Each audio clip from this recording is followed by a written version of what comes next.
పశ్చిమాసియా సంక్షోభంతో ముడి చమురు ధరలు భగ్గుమంటున్నాయి. ఇరాన్పై అమెరికా, ఇజ్రాయెల్ దాడులు చేయటం, ఇరాన్ ప్రతిదాడులకు దిగడంతో పాటు గల్ఫ్లోని అమెరికా రక్షణ స్థావరాలు అన్నింటిపైనా గురిపెట్టడంతో ఈ యుద్ధం తారస్థాయికి చేరుకుంటోంది.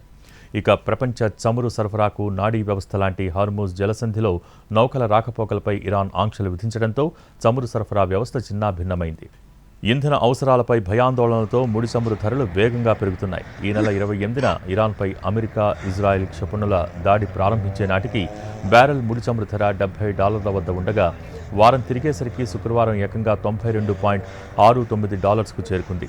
శుక్రవారం ఒక్కరోజే లండన్ మార్కెట్లో బ్రెంట్ క్రూడ్ ధర ఏకంగా 13% పెరిగింది. ఈ ధోరణి కొనసాగితే ధర మరింత పెరిగి తక్షణం $100 దాటేయవచ్చనే ఆందోళనలు వ్యక్తమవుతున్నాయి. భారత్కు అవసరమైన చమురులో 85 నుంచి 88% విదేశాల నుంచే దిగుమతి అవుతోంది.